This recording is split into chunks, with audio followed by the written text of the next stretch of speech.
निवडणुकीच्या वेळेस तुम्हाला राम मंदिर आठवत होतं, निवडणुकीच्या वेळेस तुम्ही हिंदुत्व आठवत होतं, निवडणुकीच्या वेळेस मुसलमानाची भीती दाखवली, आणि आता तर तुम्ही आम्हालाच कापलं रे.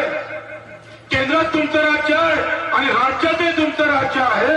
एका दिवशी 15 ते 20 शेतकरी मरण पावतोय, तो काही मुसलमान नसतोय, तो आमचा हिंदूच असतं. हे भाजपवाल्याला कळतं कधी?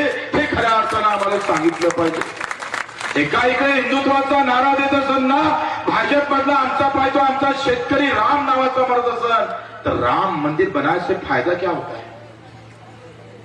राम नावाच्या किमान महाराष्ट्रातल्या 115 शेतकऱ्यांना आत्महत्या केलं, ज्याचं नाव राम होतं.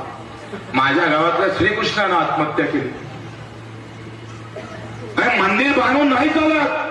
प्रभू रामचंद्राने आम्ही पाहतोय जे रैत्य प्रतीची भावना होते का सीतेला सुद्धा अग्निपरीक्षा द्यावी लागली. प्रजा महत्वाची आहे, इथले माणसं महत्वाची आहे, असं म्हणून आपल्या पत्नीला सुद्धा अग्निपरीक्षा देणाऱ्या प्रभू रामचंद्राची ही कुठली औलाद आहे साली?